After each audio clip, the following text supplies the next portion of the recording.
আসিফ নজরুল্লাহ ষড়যন্ত্র করলেন কিভাবে বিএনপিকে ক্ষমতায় আনা যায়। কোন ধারার আন্ডারে এই গণ আন্দোলন হলো? সংবিধানের কোন ধারার আন্ডারে আপনি পুলিশকে মরণাস্ত্র দিলেন? সংবিধানের কোন ধারার আন্ডারে হেলিকপ্টার থেকে গুলি চালিয়ে ছোট ছোট বাচ্চাদেরকে শহীদ করা হলো? আচ্ছা, এটা না হলে গণ অভ্যুত্থান আপনি মানেন না, বিপ্লব মানেন না, খুব ভালো কথা। আপনি আমাকে বলেন, সেদিন 5 তারিখে মাননীয় সেনাপ্রধান সংবিধানের কোন ধারার বলে আপনাদেরকে কোথায় সেনা প্রধানের অফিসে ডাক দিল, এবং সেই ডাকে আপনি সেখানে উপস্থিত হলেন।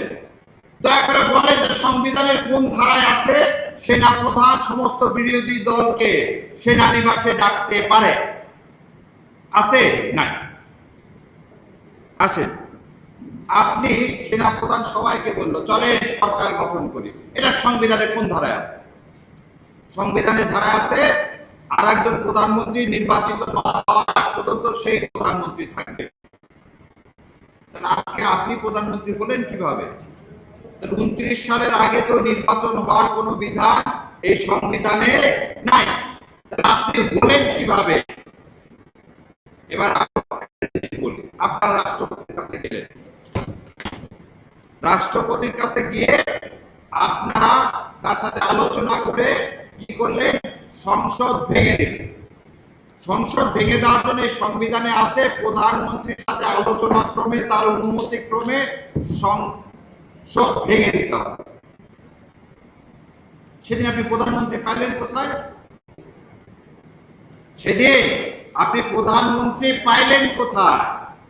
প্রধানমন্ত্রী তো পালাই গেছে।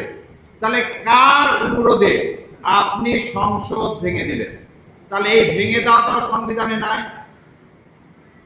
তাহলে আজকে যদি কেউ চ্যালেঞ্জ করে যে আপনাকে রাষ্ট্রপতিকে এই ক্ষমতা কে দিল, রাষ্ট্রপতিকে এই ক্ষমতা কে দিল? কারণ সালাউদ্দিন সাহেব আবার বলতেছে রাষ্ট্রপতিকে দিয়ে ইউনূস সাহেব জোর করে অনেক কাজ করাইছে।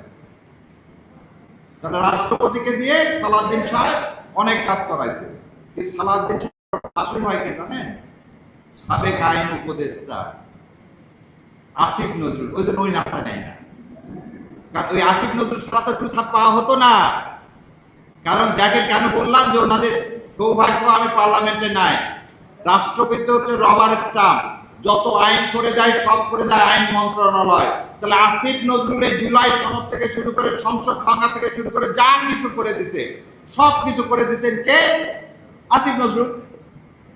আর আসিফ নজরুল কোনো কিছুই রাষ্ট্রের অ্যাটর্নি জেনারেলকে না দেখা করাতে পারেন না। সেই রাষ্ট্রের অ্যাটর্নি জেনারেল কে ছিল? আজকের আইনমন্ত্রী। আইনমন্ত্রী সাহেব ওই জন্য একটা বারের জন্য আসিফ নজরুলের নাম নেয় না, কারণ আসিফ নজরুল আইনমন্ত্রী মিলেই কাজ করছে কিভাবে জুলাইকে খেয়ে ফেলে দেওয়া যায়। এনাই হচ্ছে বাই প্রোডাক্ট কার? প্রথম আলো গঙের। আমার ভাই বললো ভারতের কথা, এই জন্য এটা খুব লাগে প্রথম আলোর জন্য। অন্য মিডিয়া বন্ধ করে দেয়, কিচ্ছু যায় আসে না। আপনারা জানেন সরকারের সাথে বাংলা এডিশন নামে একটা অনলাইন ইয়া ছিল, সেটাকে বন্ধ করে দেওয়া হচ্ছে। নাই। সো কেন এই কথাটা বললাম আবার বোঝেন। আসিফ নজরুলরা কি করলেন? আসিফ নজরুলরা কি ষড়যন্ত্র করলেন? আসিফ নজরুলরা ষড়যন্ত্র করলেন কিভাবে বিএনপিকে ক্ষমতায় আনা যায়।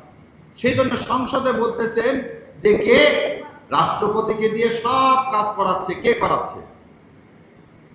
তত্ত্বাবধায়ক সরকার। তত্ত্বাবধায়ক সরকারে কে? আইন পাস কি ইউনূস সাহেব করে?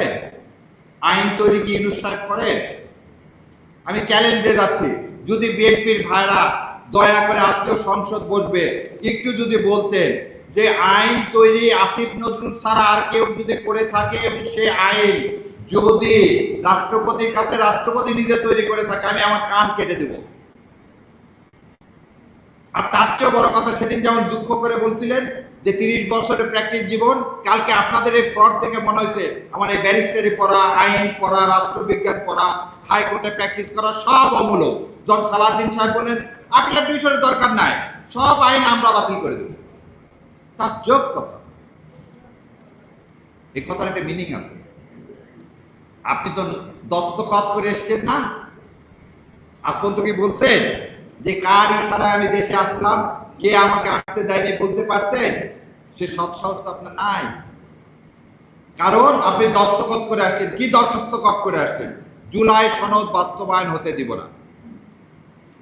জুলাই সনদ বাস্তবায়ন হতে দিব না।